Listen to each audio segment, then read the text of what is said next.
Socrates வாழ்க்கையில் ஒரே ஒரு விஷயம் சொல்கிறேன். சாக்ரட்டிஸுக்கு நாளைக்கு நீ விஷம் அருந்தி சாகணும்னு சொல், விஷத்தை குடித்து சாகணும் அப்படின்னு தீர்ப்பு சொல்லிட்டாங்க கோர்ட்டில். அவரே ரூமில் இருக்கிறார். இப்போ ரூமில் இருக்கிற போது காலையில் சாக போகிறார். அவன் நண்பன் ஒருத்தன் மிலிட்டரிஸ்னா அவன் கூடவே இருக்கான். அடுத்த ரூமில் இதேமாரி ஒரு கைதி இருக்கிறவன் என்ன பண்ணுறான், பாட்டு பாடுறான். ஒரு நாட்டுப்புற பாடல் பாடிட்டு இருக்கிறான். சாக்ரட்டிஸ் கேட்டார், இந்த பாட்டு இது வரைக்கும் நம்ம கேட்டது இல்லையே, புதுசாக நாளைக்கு சாக போகிறாரு, இது வரைக்கும் நம்ம இந்த பாட்டு கேட்டது இல்லையே, நல்ல கருத்தான பாட்டாக இருக்கே, இது யார் எழுதுனது என்னன்னு தெரிஞ்சுக்கணுமே அப்படின்ட்டு அந்த காவலன்கிட்ட கூப்பிட்டாரு. ஜெயில் காவலனை அந்த அடுத்த ரூமில் பாடுறாரு ஒருத்தர்.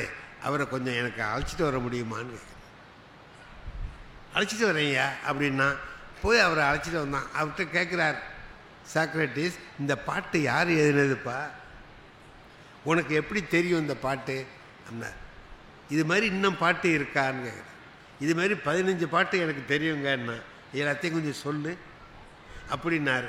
பக்கத்தில் இருந்தவன்ட்ட அவன்கிட்ட சொல்லி அது குறிப்பு எழுதிக்கான்னார். மிலிட்டர்ஸ் கேட்குறான்,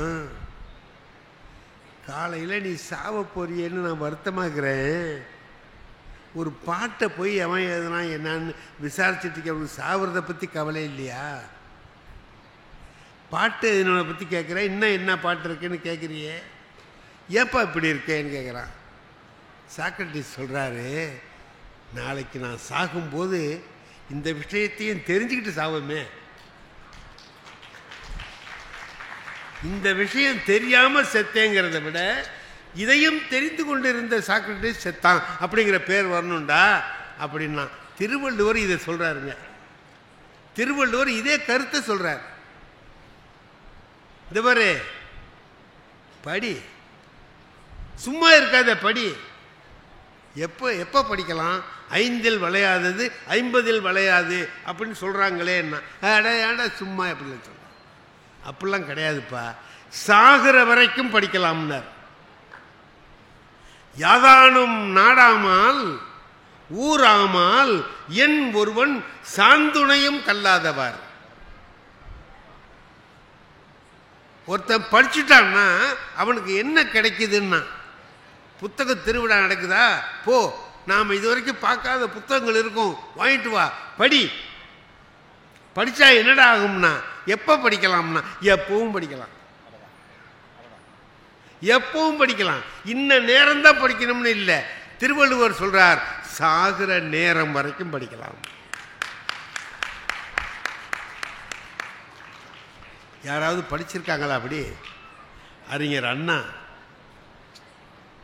நாளைக்கு ஆப்ரேஷன், அமெரிக்காவிலேருந்து டாக்டர் வந்திருக்கிறார், மில்லர்னு டாக்டர். அடையாறு புற்றுநோய் ஆஸ்பத்திரியில் அண்ணா படுத்திருக்கார். அவருக்கு ஆப்ரேஷன் பண்ணுறதுக்கு மில்லர்னு அமெரிக்காவிலேருந்து டாக்டர் வந்திருக்கிறார். ஏன் டாக்டர் எப்போ ஆப்ரேஷன் வச்சுருக்கீங்கன்னு கேட்குறாரு அண்ணா.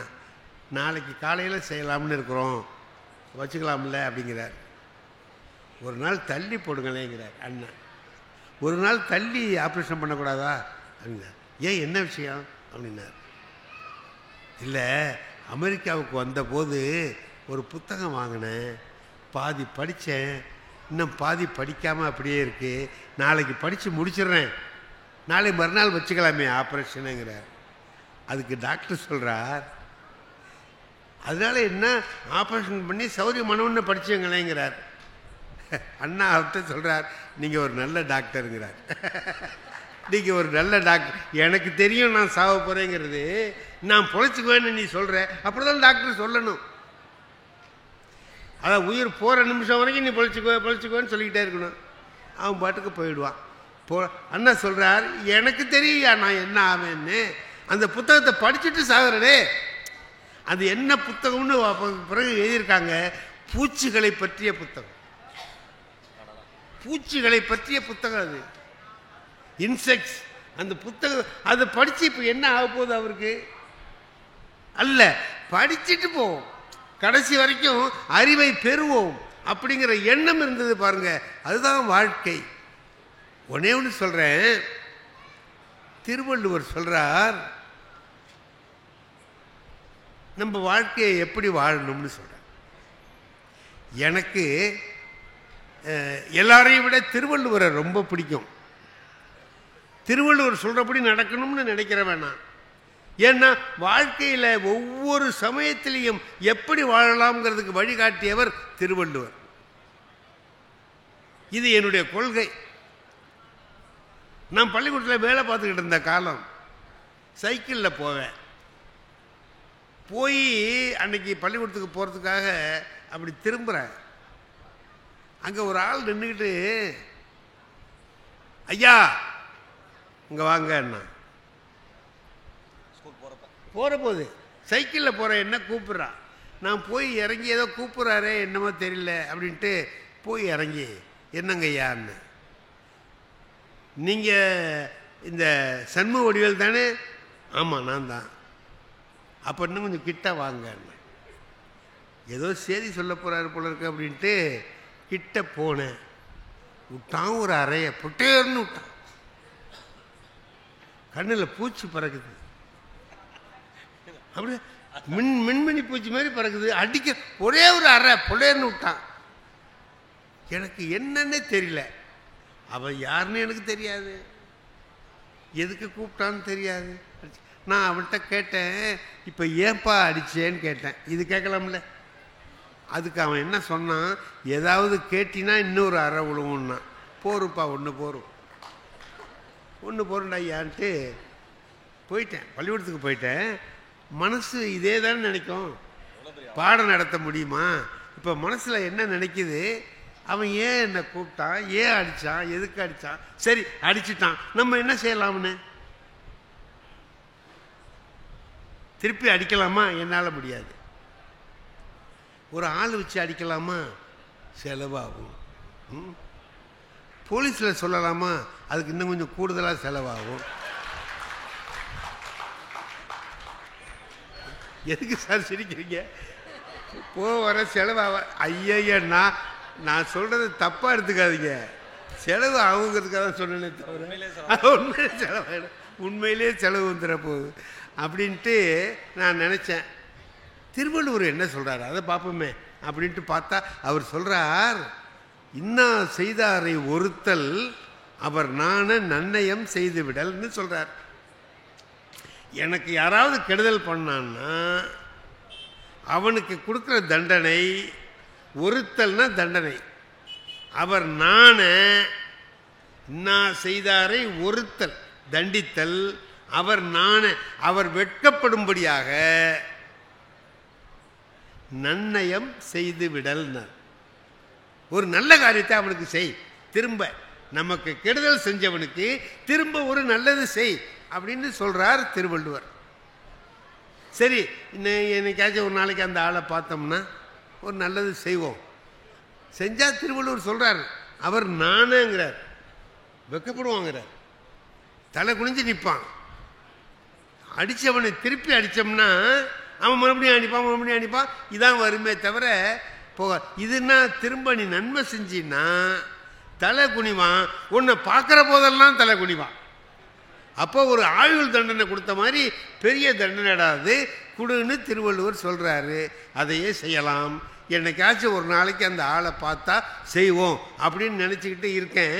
சாயங்காலம் பள்ளிக்கூடம் விட்டு போகும்போது எனக்கு அந்த வாய்ப்பு வந்துடுச்சு. எவன் என்ன அடித்தானோ அவனை இன்னொருத்தன் அடிச்சுக்கிட்டு இருக்கான். என்ன, அவன் ஒரே ஒரு அறை தான் அரைஞ்சான், இவனை குத்துறான், உதைக்கிறான், என்னென்ன வகையில் தாக்கலாமோ எல்லாம் செய்கிறான். நான் பார்த்தேன், இது நமக்கு ஒரு வாய்ப்பு. இப்போ போய் அவனை என்ன செய்யலாம், உதவி செய்வோம். உதவி செஞ்சோம்னா அவன் தலை குனிஞ்சு நிற்பான்னு திருவள்ளுவர் சொல்கிறாரேன்னு சொல்லிட்டு அடிக்கிறவன்கிட்ட போய் ஏன் அவரை அடிக்கிறேன்னு கேட்டேன். அதுக்கு அந்த ஆள் சொன்னான், எனக்கும் அவருக்கும் உள்ள விஷயம், நீ போயா, நீ ஏன் இடையில வர்றப்போ, என்ன ரோட்டில் ஒருத்தனை அடிச்சினா கேட்காம இருக்க முடியுமா அப்படின்னு. உனக்கு தெரியணும்ப்பா ஏன் அடிக்கிறேன்னு. ஆமாம், 10 ரூபா வாங்கினான் ஐயா. 10 ரூபா. சரி, 4 வருஷம் ஆச்சு கொடுக்க மாட்டேங்கிறான் ஐயா. எப்போ கேளு, அப்புறம் தரேன் இப்போ தரேங்கிறான். இன்னைக்கு 4 வருஷமாச்சேடா பாவி கொடுக்க மாட்டேங்கிறியேன்னு கேட்டேன். அதுக்கு அவன் என்ன பதில் சொன்னான்னு தெரியுமா? என்ன சொன்னான்? உனக்கு முந்தி கொடுத்தவன்லாம் சும்மா இருக்கான், நீ ஏன் அவசரப்படுறேன்னு கேட்குறான் ஐயா. அப்போ இவனை என்ன பண்ணலாம்? அடிக்கக்கூடாது அப்படின்னா. யோ, 10 ரூபாய்க்காக ஒருத்தனை போய் அடிக்கிறிய, இது நியாயமா அப்படின்னு. ஓய், உனக்கு அப்படி ரோசமாக இருந்தால் அந்த 10 ரூபாய் நீ கூட அப்படின்னா. நான் டக்குன்னு 10 ரூபாய் எடுத்து கொடுத்தேன்.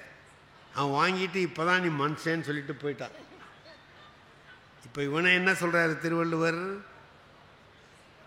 வெக்கப்பட்டு தலை குனிஞ்சு நிற்பான். அவர் நான் வெக்கப்பட்டு நிற்பான்னு சொல்கிறார். திரும்பி அந்த காட்சியை பார்ப்போம்னு பார்க்குறேன். அவன் பக்கத்தில் உள்ளவன்கிட்ட சொல்கிறான், இவர் இருக்கிறது தெரியாமல் அவங்ககிட்டையும் இவங்ககிட்டையும் கடன் வாங்கி அடிக்கிறானுவ. இவரை காலையில் ஒரு அரை விட்டோம்னா சாயந்தரம் 10 ரூபா கொடுக்குறாரு.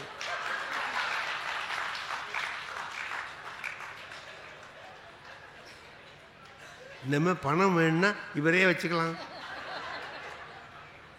ஒரு 50 ரூபா வேணும்னா 5 அறையை விட்டு 5 கொடுத்துருக்கேன், சாயந்தரம் வரும்போது கொண்டா அப்படின்னா 50 ரூபா கொண்டா கொடுப்பாரு. ஏன் அவன்கிட்டையும் இவன்ட்டையும் கேட்பானே, மணி வச்சுக்கலாமே அப்படின்னா. நான் பார்த்தேன், திருவள்ளுவர் வெக்கப்படுவாங்கிறாரு, அவன் தினசரி அடிப்பான் போல இருக்கு. நம்மளை இழிச்சவா பயல ஆக்கி விட்டாரே இந்த திருவள்ளுவர்.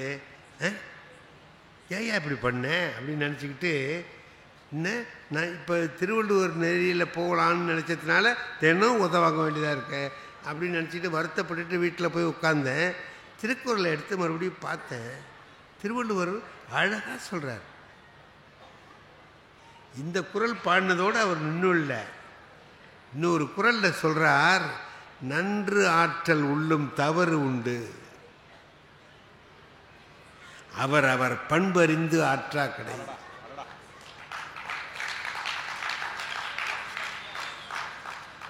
நன்று ஆற்றல் உள்ளும் தவறு உண்டு, நல்லது செய்யறதுலேயே ஒரு தப்பு இருக்குடாங்கிறார். என்ன தெரியுமா? அவன் அவன் பண்பறிந்து செய்.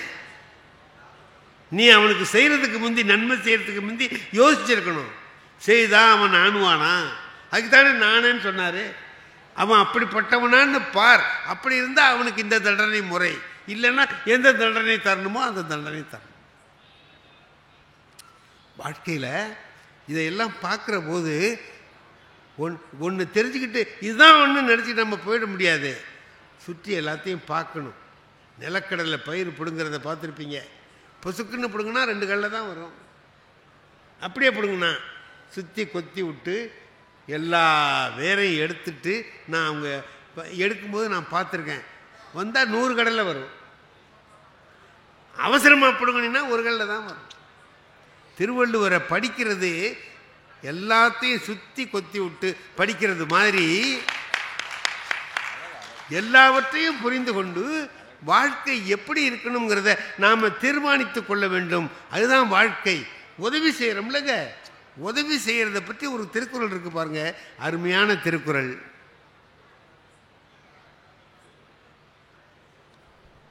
இந்த பாட்டில் என்ன விலைங்க? 10 ரூபா இருக்குமா? இல்லை இல்லை 10 ரூபா, 7 ரூபா போட்டிருக்கு. 7 ரூபானே வச்சுக்கோங்க. 7 ரூபா தானே இதுக்கு மதிப்பு இல்லைங்கிறார் திருவள்ளுவர். இதுக்கு 7 ரூபான்னு போட்டிருக்குல்ல, 7 ரூபா கொடுத்தா வாங்கலாம்ல. திருவள்ளுவர் சொல்றார், இதுக்கு 7 ரூபா அல்ல மதிப்புங்கிறார். அப்போ என்ன கூடவான? கூடவாகவும் இருக்கலாம், குறைஞ்சும் போகலாம். இது 2 ரூபாயாவும் ஆகலாம், 5000 ரூபாயாவும் ஆகலாம். அப்போ எதை வச்சுக்க இதுக்கு தீர்மானிக்கிறதுன்னு கேட்டான்.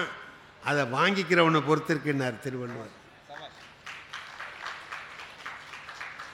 இந்த தண்ணியை பாலைவனத்தில் 3 நாளாக தண்ணி இல்லாமல் தவிச்சிட்டு இருக்கான் ஒருத்தன். நான் அந்த பக்கமாக காரில் போகிறேன், பார்க்குறான், நாக்கெல்லாம் வெந்து போய் அப்படியே என்ன பண்ணுறேன்னு தெரியாமல் தவிச்சிக்கிட்டு இருக்கான். ஆங்கிறான்.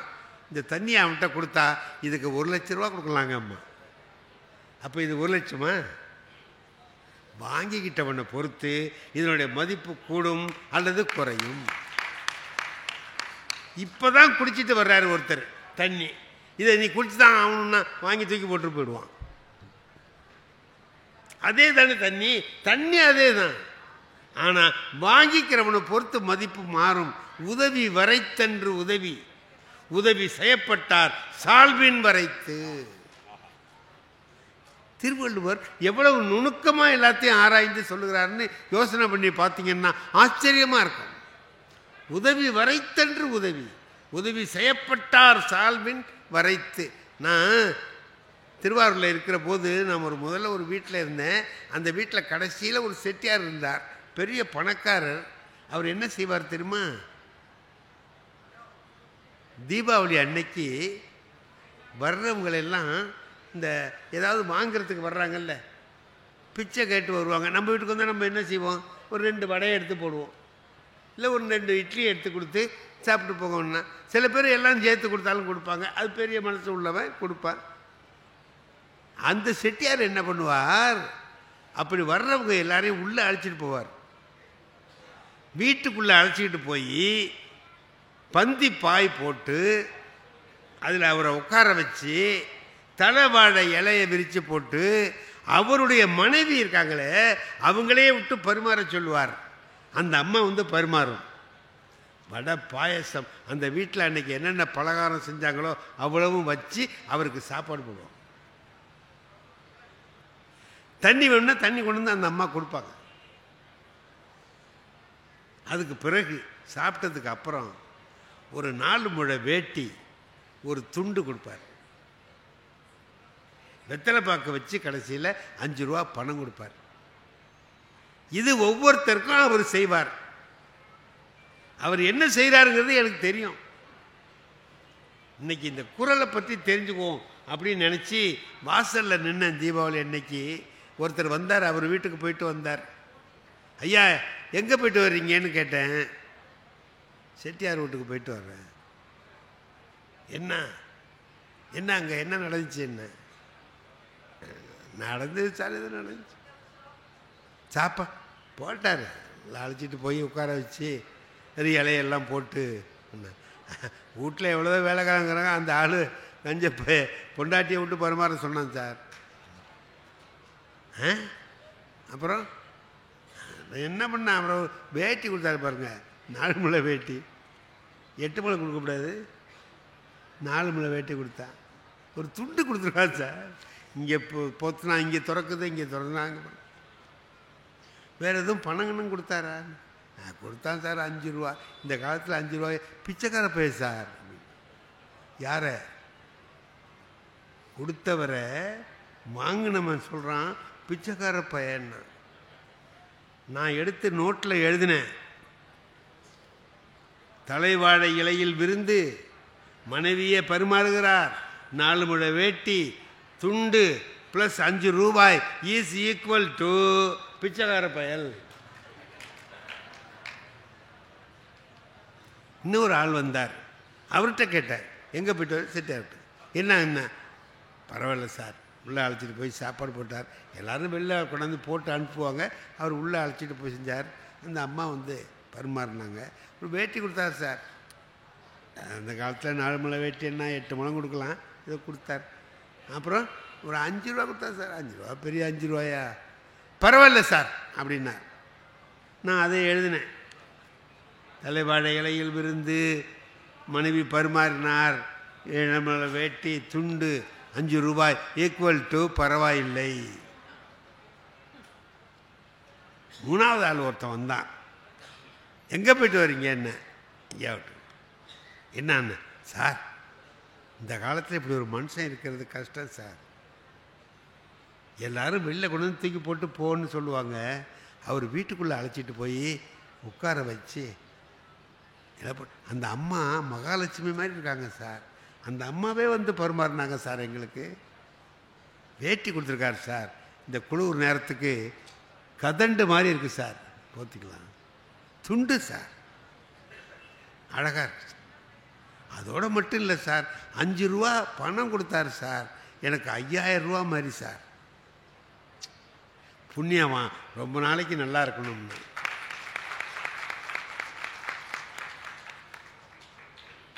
நான் எழுதினேன் 3வது ஆள் தலைவாடை இலையில் விருந்து, மனைவி பரிமாறல், அதே 4 முழ வேட்டி, அதே துண்டு ப்ளஸ் அதே 5 ரூபாய் இஸ் ஈக்குவல் டு புண்ணியவான் ரொம்ப நாளைக்கு நல்லா இருக்கு. இப்போ இவ போட்ட சாப்பாட்டுக்கு மதிப்பு எவ்வளவுன்னு நம்ம சொல்ல முடியுமா? ரூபானா பைசாவில் சொல்ல முடியுமா?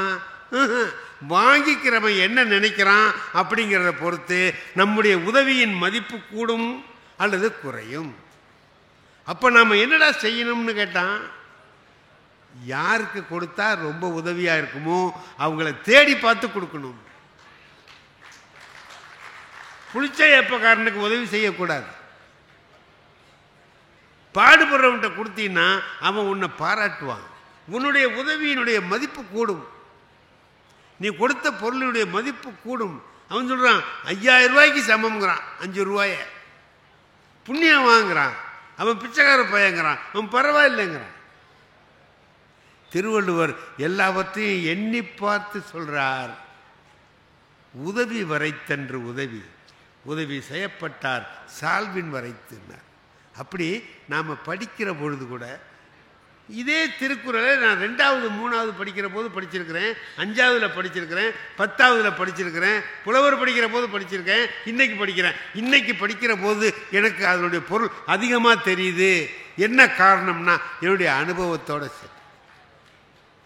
திருவள்ளுவர் சொல்றார், சும்மா இருக்காதே, ஓய்ந்து இருக்காதே, எப்போதும் படி, எங்கெல்லாம் புத்தகம் கிடைக்குதோ படி, எல்லாவற்றையும் படி.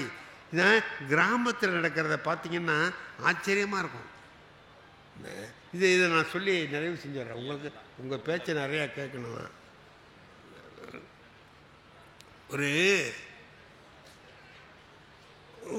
ஒரு காதல் கதை, அதை என்ன பண்ணுறாங்கன்னு கேட்டிங்கன்னா, ஒருத்தன் காதலியை சந்திக்கிறதுக்கு வரேங்கிறான், இரவில் நள்ளிரவில் வரேங்கிறான். வாங்கங்கிறாவ. இவன் போய் அந்த வீட்டு கொல்லை பக்கத்தில் நிற்கிறான் பனியில். அவள் காலையில் வரைக்கும் வரல, ஆத்திரத்தோடு வந்துட்டான். இவளுக்காக போய் நாங்கள் நின்று வர்றேன்னு சொன்னவ என்ன சந்திக்கிறதுக்கு வரலன்னு ஆத்திரத்தில் இருக்கான். சாயந்தரமாக கோயில் பக்கம் போகிறான், அவள் போகிறான், காதலி போகிறா, அவங்க அம்மாவோட போகிறா. இப்போ இவனால் கேட்க முடியாது. பார்த்தீங்களா, என்ன வர சொன்ன, நீ எங்கே போன அப்படி சத்தம்னா போட முடியாது. ஆனால் இவனுக்கு பதில் சொல்ல வேண்டிய நிலைமை இருக்குது அவளுக்கு. அந்த இக்கட்டான சூழ்நிலையை பாருங்க. இவனுக்கு ஏன் தான் வரலைங்கிறத சொல்லணும், அம்மாவை வச்சுக்கிட்டு சொல்ல முடியாது. அம்மாக்கிட்டே சொல்கிறா அவ, அம்மா ஒரு விடுகதை போடுறேன் கேட்குறியான்னு கோயிலில் பிரகாரத்தில் போகும்போது சொல்கிறா. என்னம்மா சொல்லு. வெட்டியதால் சாகவில்லை. நல்லா கவனிங்க, வெட்டியதால் சாகவில்லை, வெட்டாவிட்டால் செத்திருப்பேன். வெட்டினதுனால நான் சாகலை, வெட்டாமல் இருந்திருந்தா செத்து போயிருப்பேன். என்னடா இது, வெட்டினா சாவான், வெட்டாட்டி பொழைப்பான். இதை மாற்றி சொல்கிறான். வெட்டியதால் சாகவில்லை, வெட்டாவிட்டால் செத்திருப்பேன். அடுத்தது, செத்ததால் சாகவில்லை, சாகாவிட்டால் செத்திருப்பேன். 3வது, வந்ததால் வரவில்லை, வராவிட்டால் வந்திருப்பேன். இவனுக்கு என்னமோ சொல்கிறா, பதில் தான் சொல்கிறா, என்னன்னு நமக்கு புரியலையே அப்படின்ட்டு யோசனை பண்ணிகிட்டே வர்றான். அப்புறம்தான் புரியுது, மழை பெஞ்சது, மின்னல் மின்னுனது, மின்னல் வெட்டுதும்மா. அப்போ சொல்கிறாவ, உன்னை பார்க்க தாண்டா வந்தேன் பாவி, தரையோடு தரையாக இருந்த கிணத்துக்கிட்ட வரும்பொழுது காலை அடுத்தபடி எடுத்து வச்சுருந்தேன்னா கிணத்துல விழுந்து செத்துருப்பேன். ஒரு மின்னல் வெட்டுச்சு, அப்போ தான் தெரிஞ்சது, தப்பிச்சேன். அந்த மின்னல் வெட்டியதால் நான் சாகவில்லை, அது மட்டும் வெட்டாமல் இருந்தால் நான் செத்திருப்பேன். அடுத்தது, அதையும் மீறி நான் உன்னை பார்க்கணும்னு நினச்சி தான் வந்தேன். இருட்டில் ஒன்றுமே தெரியல. காலை வைக்கிறேன், வழவழன்னு இருக்கு. பார்க்குறேன், பாம்பு. ஐயோன்னு காலை எடுத்துகிட்டு பார்த்தா அது செத்து கிடக்கு. அது செத்ததுனால நான் சாவலை. அது மட்டும் சாவாமல் இருந்திருந்தா நான் செத்திருப்பேன். செத்ததால் சாகவில்லை, சாகாவிட்டால் செத்திருப்பேன். அதையும் மீறி தான் வந்தேன். கொல்லை பக்கத்தில் அந்த வேலியை திறந்துக்கிட்டு வரலான்னு பார்த்தேன். ஊருக்கு போயிருந்தேன். எங்கள் அப்பா அப்போ தான் வர்றார். லாஸ்ட்டு பஸ் பிடிச்சி அப்போ தான் வந்துட்டு இருக்கிறார். அதனால் என்னால் வர முடியல, வந்துட்டேன். அவர் வந்ததால் நான் வரவில்லை, வராவிட்டால் வந்திருப்பேன். இப்போ புரிஞ்சு போச்சுன்னா, கிராமத்தில் எங்கேயோ படிப்பறிவு இல்லாத எளிய பாமர மக்கள் தங்களுக்குள்ளே எவ்வளவு நுணுக்கமாக பேசிக்கொள்கிறார். நீங்கள் அதை கூட கேட்டால் நமக்கு ஒரு அறிவு வரும். அந்த சின்ன விஷயத்தில் கூட நாம் சில அறிவை எல்லாம் பெற முடியும். ஆகையினால எப்போதும் நாம் இது போதும், இதுக்கு மேலே இனி வேண்டியதில்லை என்ற எண்ணத்திலே இல்லாமல், நீ பாருங்க, இப்போ எனக்கு 87 வயசாகுது.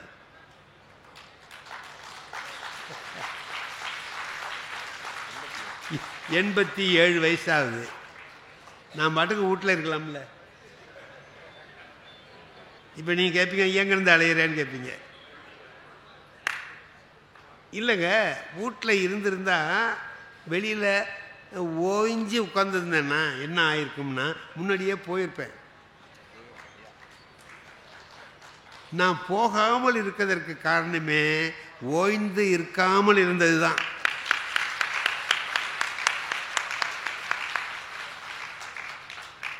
உங்களுக்கு எல்லாருக்கும் சொல்கிறேன், ஒருபோதும் உங்களுடைய பணியிலிருந்து விலகி நின்று விடாதீர்கள். கடைசி நிமிஷம் வரை வேலை செய்யலாம். நம்மால் முடிந்த ஒரு உதவியை செய்யலாம். பாரதி ஒன்னே ஒன்று சொன்னான், இந்த பார், உங்ககிட்ட பணம் நிறையா இருக்கா, அள்ளி குடுறா. நிதி மிகுந்தவர் பொற்குவை தாரு, குவை அப்படியே அள்ளி கொடு. நிதி குறைந்தவர் காசுகள் தாரு, 4 காசை எடுத்து கொடு. ஆண்மையாளர் உழைப்பினை நல்கி. அதுவும் முடியலையா, உன்கிட்ட காசு கொஞ்சம் கூட இல்லையா, உன் உடம்புல தெம்பு இருக்கா, உழைச்சு. புத்தக திருவிழா நடத்துகிறாங்க, 4 பேர் உதவியாக இருக்கணும். நிறையா இருந்தால் நன்கொடை கொடுக்கலாம், இல்லை கொஞ்சமாக கொடுக்கலாம். அதுவும் இல்லையா, இது நடக்கிறதுக்கு என்ன உதவி செய்யணும்னு பார்த்து நம்மளால் முடிஞ்ச உதவியை செய்யலாம். பந்த போகிறதுக்கு ஒரு கம்பு எடுத்து கொடுத்துட்டு போனால் கூட உதவி தான் இல்லையா? ரைட்டு. என்கிட்ட அதுவும் இல்லையே, நான் ஒருத்தன் என்னால் உழைக்கவும் முடியலையே, நான் என்ன பண்ணுறதுன்னா, பாரதி சொல்கிறார், அழகாக சொல்கிறார், ஆண்மையாளர் உழைப்பினை நல்கீர், உழைப்பை கொடுங்க அப்படின்னா, அதுவும் மற்றோர் அந்த உடம்பு வலிமையே இல்லைன்னா வாய்ச்சொல் அருளீர். வாயால் நல்ல வார்த்தை சொல்லுடா. நல்ல காரியம் செய்கிறாங்க, என்னால் ஒன்றும் செய்ய முடியல, நீங்களாவது ஏதாவது செய்யுங்கன்னு 4 பேருக்கு சொல்லு, நல்லதை சொல்லு. செய்கிறத கெடுக்கிற மாதிரி ஒன்றும் சொல்லிடாத. என்ன ஒருத்தர் பேசுகிறதுக்கு கூப்பிட்டார் கோயிலில், கார்த்திகைக்கு வாங்க வந்து சாயந்தரமாக கொஞ்சம் சமய பேச்சு பேசுங்கன்னாரு. சரிங்க வர்றேன் அப்படின்னு போகிறேன். அங்கே ஒரு தட்டியில் எழுதி வச்சிருக்கிறார், இன்று சமய சொற்பொழிவு கார்த்திகையை முன்னிட்டு கோவிலில் நடைபெறும், எல்லோரும் வருகான்ற. நான் பேசுவேன்னு அதில் எழுதலை. நான் கேட்டேன், ஏயா என் பேரை எழுதப்படாதா, என்ன தான் கூப்பிட்டேன்னு. இல்லை 4 பேர் வரட்டுமேன்னு தான் எழுதலைன்னா.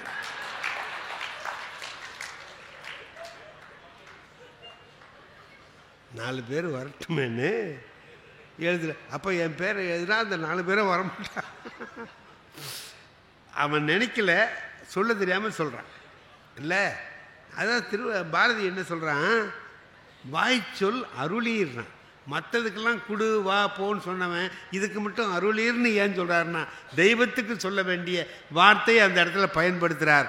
ஏன்னா சொல்ல மாட்டான், நல்ல வார்த்தை சொல்லி வாழ்த்த மாட்டான். நான் சொன்னேன்ல, நான் அந்த யூடியூப்லலாம் அது வருது, என் வாழ்க்கையில் நடந்தது. ஹார்ட் ஆப்ரேஷன் பண்ணிவிட்டு வீட்டில் இருக்கிறேன். ஒரு 2 மாதம் கழித்து வெளியில் வர்றேன். 2 மாதம் வெளியிலே போகல, வீட்லேயே ஓய்வாக இருந்தேன். அப்புறமா கிளம்பி ரோட்டில் அப்படி எங்கள் நகரை சுற்றி அப்படி நடந்து அப்படி மெதுவாக வர்றேன். என்னுடைய நண்பன் தினம் வாக்கிங் போகும்போது கூடவே வர்ற ஆள் என்னை வந்து வீட்டில் பார்க்கவே இல்லை. 2 மாதமாக வரல. அவன் யாரோ பார்த்தாங்க, இந்த ஆள் வரல. என்னடா நம்ம நெருங்கிய நண்பன் வரலையேன்னு நினச்சிட்டு இருந்தேன். போகும்போது பின்னாலே வந்தான். என்னையா அப்படின்னு. ஆப்ரேஷன் என்னமோ. ஆமாம், என்ன ஆப்ரேஷன்? ஹார்ட் ஆப்ரேஷனுங்க. ஆயிட்டா? ஆயிட்டு. இப்போ எப்படி இருக்கு? நல்லா இருக்குண்ணா. நம்பாதீங்க என்ன. யோ நல்லா இருக்கியா? அப்படி தான் தெரியும். டாக்டரே சொல்லிட்டாரு உங்களுக்கு நல்லா இருக்குன்னு. அவர் என்னத்தை கண்டாருங்க, சும்மா அப்படி சொல்லுவார். அந்த தஞ்சாவூரில் ஒருத்தருக்கு இதே மாதிரி தான் ஆப்ரேஷன் பண்ணாங்க. இதே மாதிரி தான் நல்லா இருக்குன்னு தான் சொல்லிக்கிட்டு இருந்தார்.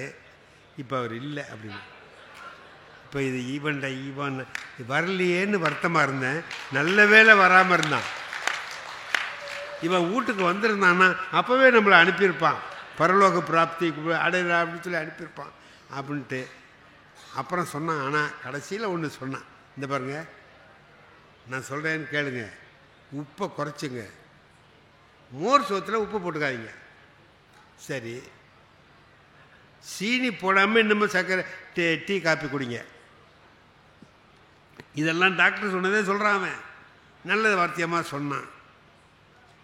பொதுவாக அதிகமாக சாப்பிடாதீங்க, அளவோடு சாப்பிடுங்க. பசிச்சா சாப்பிடுங்க. சீனி உப்பு இதெல்லாம் குறைச்சிருங்க. என்ன பண்ணுறா ஆகவே ஆகாது. யாரெல்லாம் இதெல்லாம் என்னடான்னு பார்த்தா டாக்டர் சொன்னதை அப்படியே சொல்கிறான். நல்ல சரியாக சொன்னான். நான் கேட்டேன், என்னங்க இவ்வளவு கரெக்டாக சொல்கிறீங்களே, பத்தியம்லாம் இவ்வளவு சரியாக சொல்கிறீங்களே, உங்களுக்கும் ஆப்ரேஷன் ஆகிருக்கான்னு கேட்டேன். அதுக்கு அவன் சொன்னான், சார் எனக்கு ஏன் ஆப்ரேஷன் ஆகுது? நான் என்ன ஊரா சொத்தை கொள்ளையடிச்சேனா?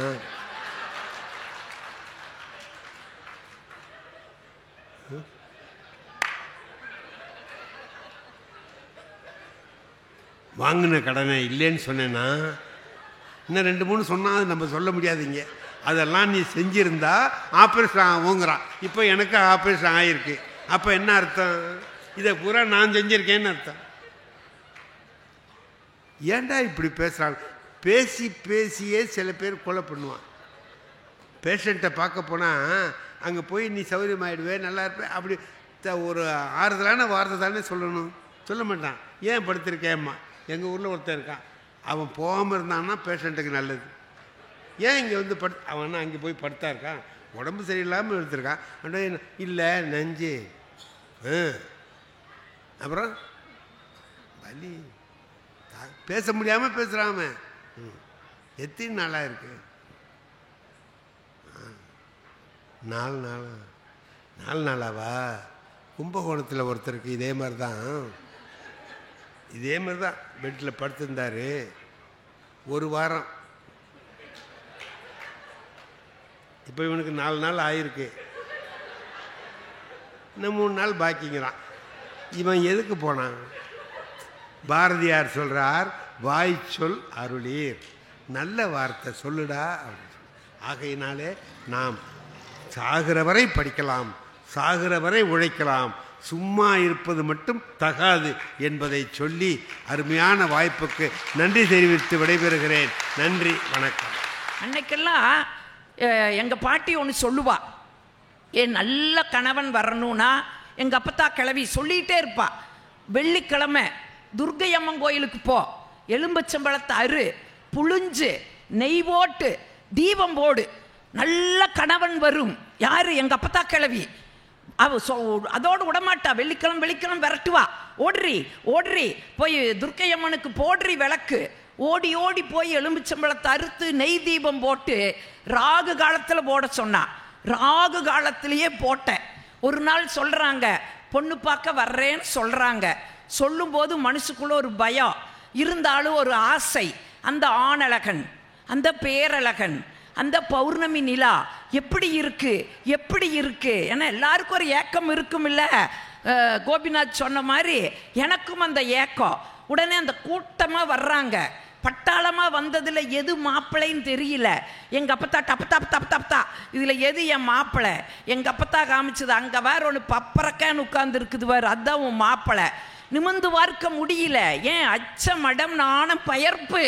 அப்படியே ஓரக்கண்ணால் பார்த்தா இதயத்துக்குள்ளே ஒரு இடி விழுகுது. அது பௌர்ணமி நிலாவாக இருக்குன்னு நினச்ச 13 அம்மாவாசையை வடிகட்டுனா ஒரு கலரு. ஐயோ அப்பத்தா, இந்த கருவாயனை நான் கட்ட மாட்டேன் அப்பத்தா. ஏன்னா 4 எழுத்து படிச்சிருக்கிறோம் இல்லை? கட்ட மாட்டேன் அப்பத்தா. ஏன் அப்பத்தா சொல்கிறா? உங்கள் அப்பா கௌரவமாக பொழைச்சிருக்கிறா. சபையில் அவனுக்குன்னு ஏதாச்சும் ஒரு தலைகுனிவை ஏற்படுத்தினீ ஆற்றி தலைய அவளே தலை பிடிச்சி ஆட்டி விட்டுட்டான். பொண்ணு சம்மதிச்சாச்சு. கல்யாணம் முடிஞ்சுதுங்க. அங்கே போனால் அதை விட பேரிடி காத்துட்டு இருக்குது. இன்னைக்கெல்லாம் தான் நம்ம சொத்துக்கு சொத்து, நிலத்துக்கு நிலம், வீட்டுக்கு வீடு தான் பார்க்குறோம். அன்னைக்கெல்லாம் பரம்பரைக்குன்னு ஒரு பேர் இருக்குது. அந்த பரம்பரையை வச்சு தான் பொண்ணு கொடுப்பாங்க. என் பரம்பரை என்ன பரம்பரை தெரியுமா? புளியடிச்சு பொழைச்ச பரம்பரை. நாங்கள் என்ன நினச்சோம்? இதுக்கு துப்பாக்கி எடுத்துட்டு போய் காட்டில் வேட்டையாடி பொழைச்ச பரம்பரைன்னு நினச்சோம். இது அங்கே போனவருக்கு தான் தெரிஞ்சுது இதுக்கு அங்கெல்லாம் போய் வேட்டையாடல. ரோட்டோரத்தில் இருக்கிற புறம்போக்கு புளிய மரத்துலலாம் புளியங்காய் அடித்து பழைச்ச பரம்பரை. அப்பத்தா பொய் சொல்லிட்டாங்க அப்பத்தா. எங்க அப்பத்தா சொல்கிறா? 1000 பொய் சொல்லி கல்யாணம் பண்ணுன்னு சொன்னாங்க. அவங்க ஒரு பொய் தானே சொன்னாங்க. முடிக்கிட்டுட்டா. இதை விட என்ன கொடுமை தெரியுங்களா? தூங்கும்போது 1.5 HP மோட்ரு ஓடுற சத்தம், கொரட்டை சத்தம், தூக்கமே வராது. ஐயோ அந்த வீட்டுக்கு போக மாட்டேன்னு அப்பத்தா கொரட்டை போடுறாரு அப்பத்தா. எங்க அப்பத்தா இடிச்சு மறுபடியும் அந்த ஓடுது. அவங்க தான் உனக்கு தெய்வம், அந்த வீடு தான் கோயில், லாபமோ நஷ்டமோ அனுசரிச்சு அப்படின்னு அனுப்பிச்சு விடுறதுக்கு ஒரு அப்பத்தா கிழவி அன்னைக்கு வீட்டில் இருந்தா. இன்னைக்கு வீட்டில் அப்பத்தா கிழவி இருக்கிறாளா? ஒன்று ஞாபகம் வச்சுக்குங்க, வீட்டில் ஒரு பாட்டி இருக்கிறான்னு சொன்னா ஒரு மருத்துவமனையே அந்த வீட்டில் இருக்குதுன்னு அர்த்தங்க. ஒரு அதே மாதிரி ஒரு தாத்தா வீட்டில் இருந்தாருன்னா ஒரு பல்கலைக்கழகம் அந்த வீட்டில் இருக்குதுன்னு அர்த்தங்க. இன்னைக்கு எத்தனைய நம்ம இழந்துட்டு இருக்கிற யோசிச்சு பாருங்க. இன்னைக்கு வாழ்க்கை எப்படி மாறி போயிருக்குது. ஒன்றும் இல்லை, 6 மாதத்துக்கு முன்னே என் மாப்பிள்ளை எனக்கு ஒரு மெசேஜ் அடிக்கிறாரு. அத்தை, உங்கள் ப்ராடக்ட் ஒழுங்காகவே வேலை செய்வதில்லை. யாரு? என் மகா. நான் பார்த்தேன், இது ஏதோ கோக்குமா காகுதேடா சாமின்ட்டு நான் ஒரு மெசேஜ் அடிச்சுட்டேன். மாப்பிள்ளை, அந்த ப்ராடக்டை உங்களுக்கு சேல் பண்ணி பல வருஷம் ஆயிடுச்சு, வாரண்டி பீரியடும் தீர்ந்து போச்சு. அந்த ப்ராடக்ட் ஒழுங்காக வேலை செய்யலினா இந்த கம்பெனி பொறுப்பேற்காது அப்படின்னு நான் யோசிச்சு பாருங்க. எல்லாமே ஒருவருக்கொருவர் தம்பி சொன்ன மாதிரி அந்த விட்டு கொடுத்து போறதுல தாங்க வாழ்க்கை ஜெயிச்சுக்கிட்டு இருக்குது. இன்னைக்கு அந்த மாதிரி சூழல்கள் எப்படி மாறி போயிருக்குது. இந்த மகிழ்ச்சியெல்லாம் நமக்கு எங்க? கடையில் வாங்குற பொருளா? காசுக்கு கிடைக்கிற பொருளா? எல்லாம் நமக்குள்ள இருக்குதுங்க. கொஞ்சம் ஒரு ரசனையா பார்த்தோன்னு வைங்க, அது மகிழ்ச்சிங்க. இங்க ஒன்றும் இல்லை, ஆண்கள் இருக்கிறீங்க, நான் ஒரு டிப்ஸ் சொல்லிடுறேன். பொதுவாக என் வீட்டுக்காரருக்கெல்லாம் கோபம் எப்போ வரும் தெரியுங்களா? சாப்பாட்டில் ஏதாச்சும் முடி இருந்தால் பயங்கர கோபம் வந்துடும். என்னது முடியெல்லாம் போட்டு ஆக்கி வச்சிருக்கிற, நீயே திண்டு தோலை அப்படின்னு கோவிப்பார். அதனால் எப்பவுமே அவருக்கு நான் சொல்கிற டிப்ஸு தான் உங்களுக்கும் சொல்கிறேன். ஒரு சமயம் ஏன்னா நாங்கள் வெள்ளிக்கிழமை ஆயில் பாத் எடுத்து எங்கேயோ தப்பி தவறி ஒன்று வந்து விழுந்துடுச்சுன்னா கோவிக்காதீங்க சகோதரர்களே. அப்படியே அதை கையில் எடுங்க, அந்த முடியை கையில் வச்சுட்டு அன்பு மனைவியை அருகில் கூப்பிடுங்க. வாம்மா வாம்மா, இந்த முடி இலையில் இருந்தாலும் அழகு, உன் தலையில் இருந்தாலும் அழகு அப்படின்னு ஒரு கவிதையை வாசிங்க சார். அடுத்த நாள் இருந்து அந்த அம்மா இலக்கணம் சுத்தமா செய்யுமா இல்லையான்னு பாருங்க. அதை விட்டுட்டு என்ன இளவு முடியெல்லாம் போட்டு ஆக்கி இருக்கிறீங்கன்னா அந்த அம்மா சொல்லு, ஏங்க தினம் நீங்க தாங்க கேட்டுட்டே இருக்கிறீங்க லைஃப்ல ஒரு சேஞ்ச் வேணும், ஒரு லைஃப்ல சேஞ்ச் வேணும்னு, ஒரு சேஞ்சுக்கு தான் இதை போட்டு ஆக்குனேன்னு பதில் வரும். அதை நாம் எப்படி அணுகிறோமோ அந்த அணுகிற விதங்களில் தாங்க நமக்கு இந்த மாதிரி திரும்பி வரும். ஒன்று ஞாபகம் வச்சுக்குங்க, நாம் எதை கொடுக்கிறோமோ அதுதாங்க நம்மளுக்கு திரும்பி வரும். அதைத்தான் அவர் ரொம்ப அழகாக சொன்னார். எதை நம்ம கொடுக்குறோமோ அதுதான் நமக்கு திரும்பி வரும். இந்த சந்தேகம் யாருக்கு வந்ததுன்னா, அக்பர் பீர்பால் கதை நீங்கள் கேட்டிருப்பீங்க நிறையா. ஒரு நாள் அக்பர் பீர்பால் கிட்ட கேட்குறாரு, என்ன பீர்பால், என்னமோ எதை கொடுக்குறோமோ அது உடனே திருப்பி கிடைக்குன்னு சொல்கிறாங்க, உண்மையானு? ஆமாங்க அரசேனாரு. உண்மையா கரெக்டாக சொல்லுங்க, எதை கொடுக்குறோமோ அதுதான் திருப்பி கிடைக்குமான்னு. கிடைக்குங்க அரசே, அதுதான் கிடைக்கும். பேச பேசவே என்ன பண்ணிட்டாரு அக்பர், பீர்பால் கன்னத்தில் பலார்னு ஒரு அறை விட்டுட்டாரு. சொல்லுங்க பீர்பால், எதை கொடுத்தமோ அது திருப்பி கிடைக்குன்னு சொன்னீங்களே, இப்போ கிடைக்குமா? எனக்கு அடிச்சிருவீங்களா, அடிச்சுட்டு போயிடுவீங்களா அப்படின்னு கேட்குறாரு. பீர்பால் புத்திசாலி இல்லையா, சிரிச்சுட்டு வெளியில் வர்றாரு. வாயிற்காவலம் வெளியே நின்னார். அவங்கன்னத்தில் பலார்னு பீர்பால் ஒன்று விட்டார். இது இன்னைக்கு அரசர் தொடங்கி வச்ச விளையாட்டு.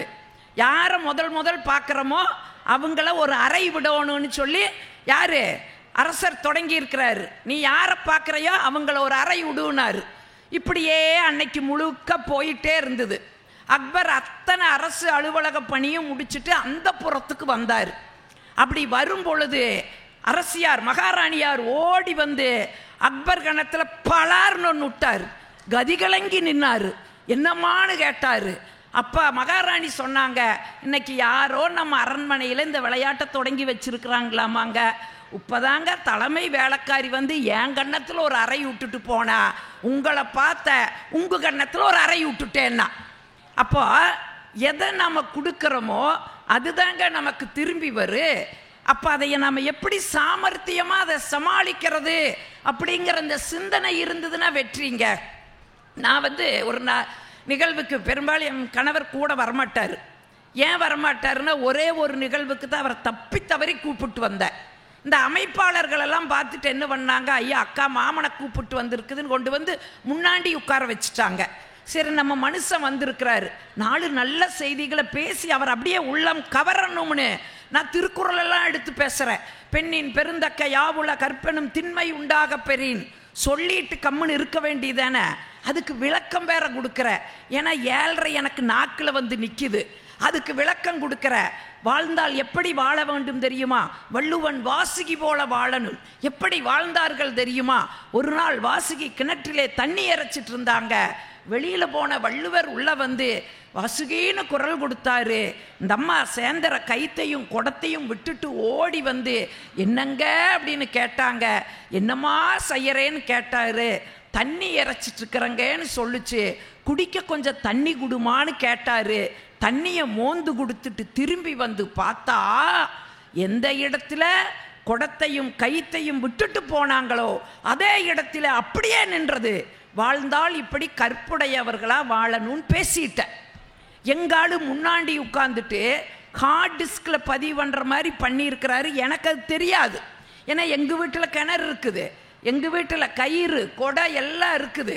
ஒரு நாள் காலேஜ் போகிறக்கு அப்படியே பரபரன்னு வேலை செஞ்சுக்கிட்டு இருக்கிற உடனே இவர் மெயின் சுவிட்ச் ஆஃப் பண்ணிக்கிறார். எனக்கு தெரியல.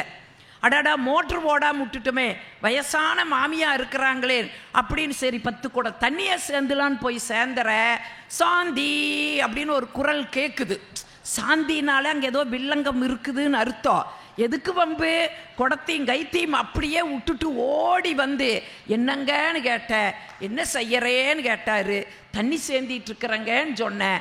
கையை பிடிச்சாரு. வான்னு கூப்பிட்டு வந்தாரு. வந்தா என்ற துரதிஷ்டம் கயிறுங்கொடமும் போய் தண்ணிக்குள்ள விழுந்துடுச்சு. எட்டி பார்த்துட்டு கேட்குறாரு, நிக்கல? என்னங்க நிக்கல? குடமும் கயிறும் நிக்கலன்னாரு. அப்புறம்தான் அன்னைக்கு ஒரு உணர்ச்சி வசப்பட்டு பேசிக்கிறேன்ல, அதை சோதிக்கிறாராமா. உடனே நான் சுதாகரிச்சுக்கிட்டு பதில் சொன்னேன். ஏங்க தண்ணி சேர்ந்துறவன் மட்டும் வாசுகியா இருந்தா போதாதுங்க, கூப்பிடுறவரும் வள்ளுவரா இருக்கணுங்கன்னு சொல்லிட்டு திருவள்ளூர் ஓடி வர்றேன்னு சொன்னா, இந்த சுதாகரிப்பு இருந்ததுன்னு வைங்க, இது எல்லாம் நமக்குள்ளதான் இருக்குது. இப்போ நான் சொல்லும்போது இது உங்களுக்கு நகைச்சுவையாக தெரியுது. உங்கள் வாழ்க்கையிலையும் இந்த மாதிரி நிகழ்வுகள் நடக்கும். ஆனால் அவர் சொன்ன மாதிரி நம்ம அந்த இறுகன மனத்தோடைய அதையெல்லாம் அணுகணும்னா இது நகைச்சுவை அப்படிங்கிறதும் கூட நமக்கு தெரியாதுங்க. நீங்கள் எந்த சூழலிலும் முடிந்தவரை மகிழ்ச்சியாக வச்சு பாருங்க. நீங்கள் NS கிருஷ்ணன் கேள்விப்பட்டிருக்கீங்க. சிரிக்கவும் வைப்பார், சிந்திக்கவும் வைப்பார். அவர் ஒரு படத்தில் காட்சி ஜமீன்தாராக நடிக்கிறார். சும்மா அப்படியே ஜமீன்தார் உடையெல்லாம் போட்டுட்டு அப்படியே உட்கார்ந்துருக்கிறார். அவருடைய மனைவி மதுரம் உண்மையான மனைவியும் மதுரம்தான். உடனே மதுரம் அப்படின்னு கூப்பிடுறாரு. அந்த அம்மா ஓடி வருது, கையை கட்டி நின்றுட்டு ஏனுங்கன்னு கேட்குது. நமக்கு கல்யாணமாக எத்தனை வருஷம் ஆச்சு மதுரம்? 10 வருஷம் ஆச்சுங்க. குழந்தை இல்லைங்க. ரெண்டாவது கல்யாணம் பாரு. உடனே அந்த அம்மா சொல்லு, ஏங்க குழந்தை இல்லைங்கிறதுக்கெல்லாம் 2வது கல்யாணம், அப்புறம் ஒரு குழந்தைய எடுத்துக்கலாங்க, இந்த சொத்துக்கெல்லாம் வாரிசு வேணுமில்ல, ஒரு குழந்தைய தத்தெடுத்துக்கலாங்க. அது எப்படி தத்தெடுக்க முடியும்? அது என்னோட ரத்தமாக இருக்கணும். 2வது கல்யாணம் பாரு. இல்லைங்க, எதுக்குங்க நமக்கு ஒரு குழந்தை? எனக்கு நீங்கள் குழந்தை, உங்களுக்கு நான் குழந்தை. அது எப்படி மதுரம் முடியும்? நீ என்னை தூக்கி தொட்டல போட முடியுமா? தாளாட்ட முடியுமா? பால் புட்டியில் பால் ஊற்றி கொடுக்க முடியுமா? அது எப்படி முடியும்? 2வது கல்யாணம் பாரு. உடனே அந்த அம்மா சொல்லு, என்ன சொன்னாலும் கேட்க மாட்டேங்கிறீங்க, 2வது கல்யாணத்தில் உறுதியாக இருக்கிறீங்க. ஆமாம், 2வது கல்யாணம். அப்போ ஒன்று பண்ணுங்க, பார்க்கறதான் பார்க்குறீங்க, உங்களை மாதிரி இல்லாமல் ஒரு நல்ல மாப்பிள்ளை எனக்கு பாருங்கங்க. அந்த அம்மா அப்படியே விக்கித்து உட்காந்துருவார். என்எஸ் கிருஷ்ணன் தோளில் போட்டிருக்கிற அந்த துண்டை தூக்கி தலையில் போட்டுட்டு போவார். இந்த காட்சி படத்தில் வரும். இது நம்ம சிரிக்கிறதுக்கு மட்டும் இல்லைங்க, இதில் என்ன ஒரு சிந்தனையை என்எஸ் கிருஷ்ணன் கொடுக்குறாரு தெரியுங்களா? பொதுவாக குழந்தை பாக்கியம் இல்லைன்னா ஆண்கள் தான் 2வது திருமணம் செய்வாங்க. இது உலக வழக்கு, இந்த மண்ணில் நடைமுறையும் அதுதான். ஆனால் ஆண்கள் 2வது திருமணம், அதாவது குழந்தை இல்லைங்கிறத காரணம் காட்டி ஆண்கள் 2வது திருமணம் செய்யற மாதிரி அதே காரணத்தை காட்டி ஒரு பெண் 2வது திருமணம் செஞ்சான்னா என்ன ஆகும் தெரியுமா? துண்டை தோளில் போட மாட்டேங்க, தலையில போட வேண்டிய ஒரு சூழல் வந்துருங்கிற ஒரு சிந்தனையை என்எஸ் கிருஷ்ணன் அந்த கதையில சொல்லுவாருங்க. இதை நம்ம கொஞ்சம் ஆழமா நுட்பமா பார்த்தோம்னா தான் என்னோட தெரியும்.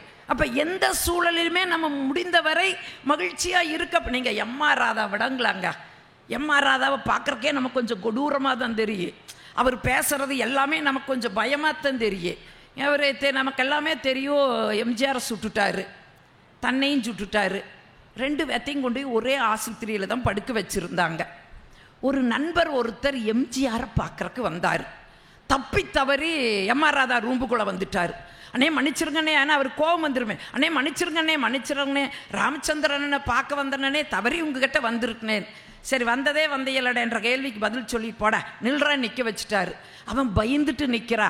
என்னங்கண்ணன், ஏண்டா இந்த துப்பாக்கியை வச்சுதான் ராமச்சந்திரனையும் சுட்ட, என்னையும் சுட்ட, அவனும் ஜாகல, நானும் ஜாகல, இந்த துப்பாக்கியை வச்சுட்டாடா நம்ம சீனாக்காரன் கூட போய் சண்டை போட போறோன்னு கேட்டாரு.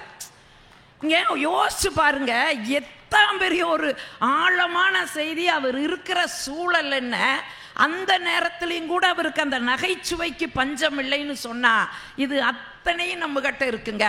ஆனால் நாம் என்ன பண்ணுறோம்? பெரும்பாலும் சண்டை இல்லாத வீடு கிடையாது இல்லையா? சட்டி வாணினா முட்டைத்தான் செய்யும், மூக்குனா சளி பிடிக்கத்தான் செய்யும். பெரும்பாலும் சண்டைகள் இருந்தால் தாங்க வீடு. சண்டைகள் இருந்தால் தானே வீடு. இப்படித்தான் காலையிலிருந்து சண்டை போட்டாங்க, ஓயாது சண்டை. கடைசியில் அந்த கணவன் பார்த்தாரு, இவளும் ஓய மாட்டேங்கிறா, நானும் ஓயில. சரி எங்கேயோ அப்படியே வெளியில் போயிட்டு வந்தோம்னா கொஞ்சம் மனசு ரிலாக்ஸ் ஆகுன்னு வந்து ஸ்கூட்டரை எடுத்தார், ஸ்டார்ட் பண்ணார். ஸ்கூட்டர் ஸ்டார்ட் ஆகலை. அந்த அம்மாவை நினச்சி மறுபடி முதிச்சாரு, மறுபடி ஸ்டார்ட் ஆகலை. நிறுத்தி போட்டு வந்து இதுவும் நம்மளை உயர வாங்குது சனிய அப்படின்ட்டு வந்து சோபால் உட்கார்ந்தாரு. அந்த அம்மா பார்த்துச்சு, காலையிலேருந்து நம்ம கூட கத்தி பாவ தொண்டையெல்லாம் அந்த மனுஷனுக்கு வறண்டு போயிருக்கு. சரி ஒரு காஃபியை போட்டு கொடுப்போமே அப்படின்னு அந்த அம்மா காஃபியை போட்டு கொண்டுட்டு வந்துச்சு. உடனே இவர் முடிவு பண்ணாரு, ஓ காப்பியை கொடுத்த நீ சமாதானம் பண்ண பார்க்குறையா, இரு இதை வச்ச சண்டையை ஆரம்பிக்கிறேன் பாரு. காப்பி சூடாக இருந்தால் கேட்க போகிறேன், ஓ நான் நெருப்பு கோழியா இதை குடிக்கிறக்கு? இல்லை காப்பி ஆறி இருந்ததுன்னா நான் என்ன சூடு சொரணை இல்லாதவனா இப்படி கொடுத்துருக்கிறேன்னு ஆரம்பிப்போன்னு காப்பியை வாங்கினார். வாங்கிட்டு வாய்க்கிட்ட கொண்டு போனார். மிதமாக இருந்துச்சு. அடாடா சண்டை போட வழி இல்லை. சரி ரைட் குடிப்போம், சர்க்கரை இருந்தாலும் சண்டை போடுவோம், இல்லைனாலும் சண்டை போடுவோன்னு நினச்சிக்கிட்டு ஒரு வாய் தாங்க வாயில் ஊத்துனாரு. என்ன ஆச்சரியம் தெரியுமா? சர்க்கரை இல்லை. புலம்ப ஆரம்பிச்சிட்டார். இந்த குடும்பத்துக்காக நான் ஓடா தேஞ்சு உழைச்சி சம்பாரிச்சு ஒரு ஸ்பூன் சர்க்கரைக்கு கதி இல்லையான். அந்த அம்மா ஒன்றும் பேசல, மௌன நிலையில் கிட்டத்தட்ட அது யோக நிலைக்கு போயிடுச்சு. ஒரு ஸ்பூனை எடுத்துட்டு வந்தது, அந்த டம்ளருக்குள் விட்டு இப்படி இப்படி இப்படின்னு கலக்குச்சு. அப்புறம் குடிச்சாரு. சர்க்கரை இருந்தது. எப்படி சர்க்கரைக்கடி டம்ளருக்கடியில் சர்க்கரை இருக்குதோ அதை வச்சுக்கிட்டு நம்ம டம்ளர் முழுவதும் சுவையை தேடுற மாதிரி நம்முடைய வாழ்க்கையில் மகிழ்ச்சி இருக்குது. அந்த மகிழ்ச்சியை தொலைச்சிக்கிட்டு எங்கே மகிழ்ச்சி எங்கே மகிழ்ச்சி எங்கே மகிழ்ச்சின்னு நம்ம தேடிட்டு இருக்கிறோமே, இது கொஞ்சம் நியாயமாக நம்ம யோசிச்சு பாருங்க.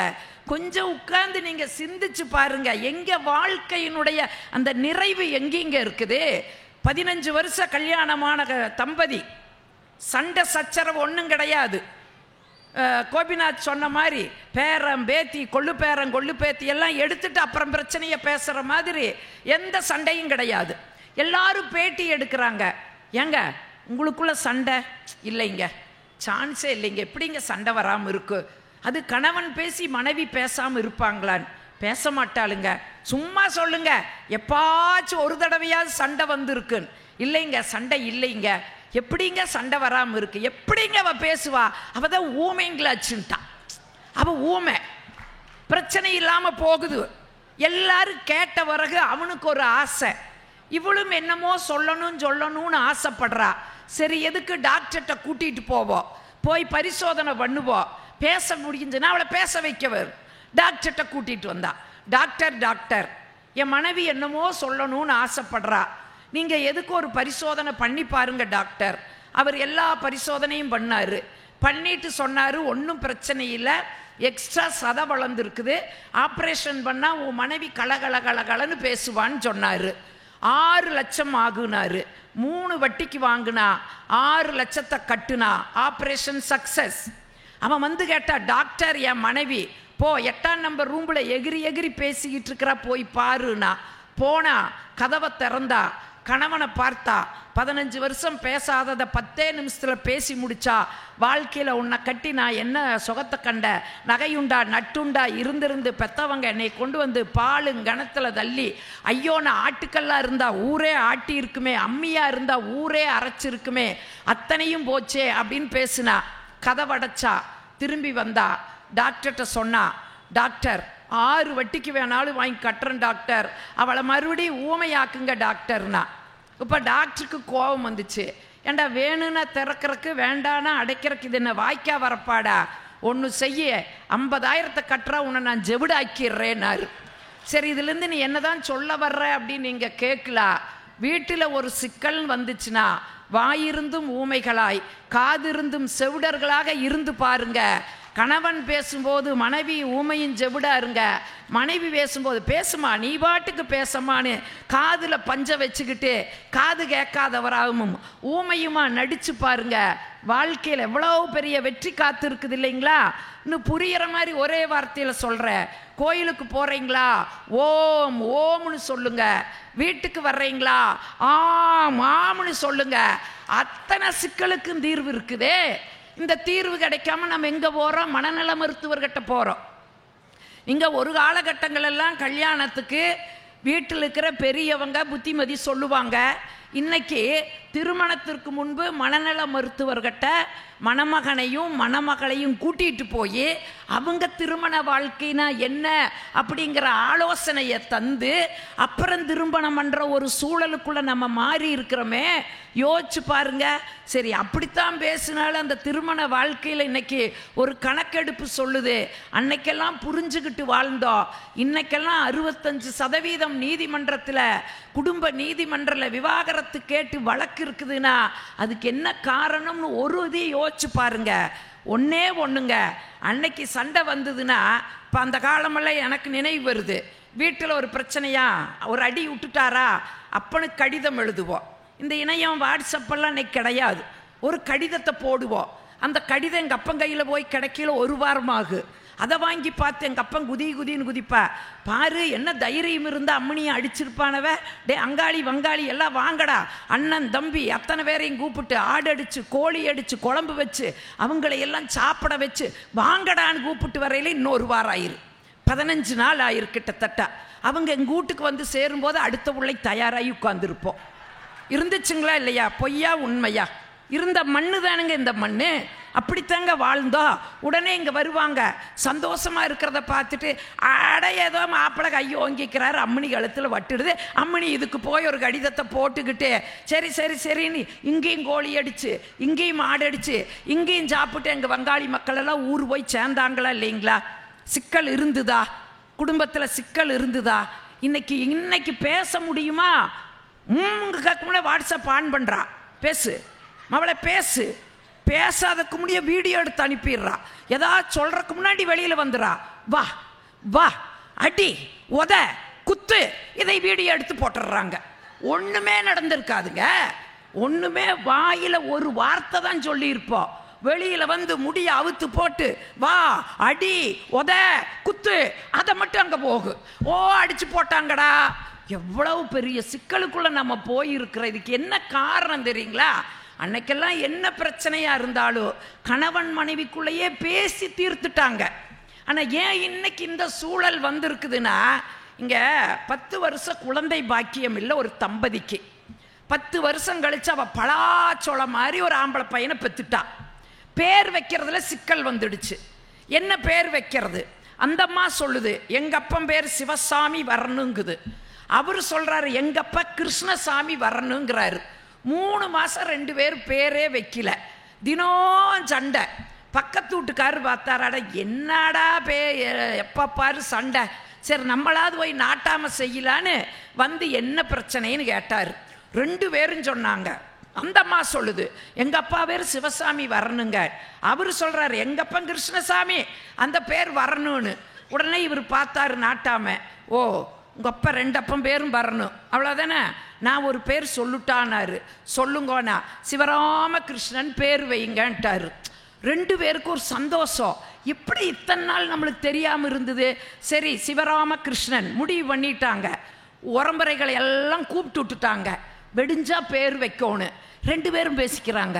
எனக்கு சிவசாமி எங்கப்பனுங்க, கிருஷ்ணசாமி உங்கப்பனுங்க, இதாருங்க இடையில ராமனு. ஐயோ என்ன யார் வா அவரைவே கேட்கலாம். பக்கத்து வீட்டை போய் கதவை தட்டுனாங்க. அவர் கேட்டார் என்னப்பா உப்ப பிரச்சனை? அதுதான் எல்லாம் முடிஞ்சு காலையில் பேர் வைக்க சொந்த பந்தமெல்லாம் கூப்பிட்டாச்சல்ல, என்ன பிரச்சனைன்னு. இல்லைங்க எங்கப்பன் பேர் சிவசாமிங்க, அவங்கப்பன் பேர் கிருஷ்ணசாமிங்க, இது என்னங்க இடையில ராமன்னு. அவர் சொன்னார் எங்கப்ப ராமசாமின்னார். சந்தடி சாக்கில் அவர் சைக்கிள் ஓட்டிட்டு போயிட்டார். இது சிரிக்கலாம். என்ன சிந்தனை தெரியுங்களா? எப்பவுமே ஒரு குடும்பத்தில் ஒரு பிரச்சனைன்னு வரும்பொழுது 3வது நபர்கள் குறுக்கீடு வந்துச்சுன்னா இந்த 65% இதுதான். அந்த 3வது நபர்னு யாரை சொல்றேன் தெரியுங்களா? பெத்தவங்களையும் சேர்த்தித்தான் சொல்ற. என்னைக்கு உங்க பிரச்சனைகளை நீங்களே தீர்த்துக்குங்க அப்படின்னு சொல்றோமோ அன்னைக்கு தாங்க நான் சொல்ற இந்த வழக்கு குறையும்னு சொன்னா வாழ்க்கைக்குள்ள எவ்வளவு மகிழ்ச்சி இருக்குது. பெரும்பாலும் நம்ம வாழ்க்கைனா என்னன்னே தெரியாம ஓடிட்டு இருக்கிறோம். புத்தர் சீடர்கிட்ட கேட்டாரா வாழ்க்கைங்கிறது எது வரைக்கும்னு கேட்டாரா?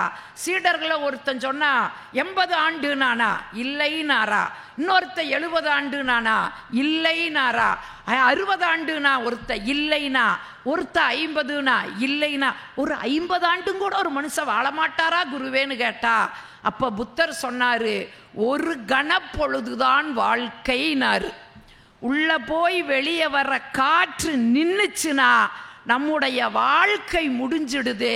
நம்ம வாழ்க்கை என்பது ஒரு கணப்பொழுதுன்னு சொன்னார். நீங்க நான் சொல்றத கொஞ்சம் நுட்பமா கவனிங்க. ஒரு செய்தியோட நானும் முடிச்சிடுறேன். ஏன்னா பாவ எல்லாருமே ரொம்ப நேரமா காத்துட்டு இருக்கீங்க. ஒரு செய்தியோட நானும் முடிச்சிடுறேன். நீங்க ஒரு நாள் இந்த மண்ணை கீறிட்டு புழு வந்துச்சு. அது கொஞ்ச நாள் இந்த மண்ணில் ஒரே மகிழ்ச்சியாக வாழ்ந்துட்டு இருந்துச்சு. கொஞ்ச நாளில் அந்த புழுவை ஒரு வண்டு தின்னுச்சு. புழு செத்துடுச்சு, வண்டு உயிரோடு இருந்துச்சு. அது கொஞ்ச நாள் மகிழ்ச்சியாக வாழ்ந்தது. ஒரு நாள் அந்த வண்டை ஒரு பூச்சி வந்து தனக்கு இரையாக்கிடுச்சு. இப்போ வண்டு இறந்தாச்சு, பூச்சி கொஞ்ச காலம் உயிரோடு இருந்துட்டு இருந்துச்சு. ஒரு நாள் அந்த பூச்சியை தவளை தனக்கு இரையாக்கிடுச்சு. இப்போ பூச்சி செத்தாச்சு, தவளை கொஞ்ச நாள் வாழ்ந்துட்டு இருக்குது. தவளையை பற்றி உங்களுக்கு தெரியும். நுணலும் தன் வாயால் கெடுங்கிறது தவளைக்கு தான் பொருந்து. தவளை கொர்ற கொர்றன்னு கத்தியே பாம்புக்கு இரையாகு.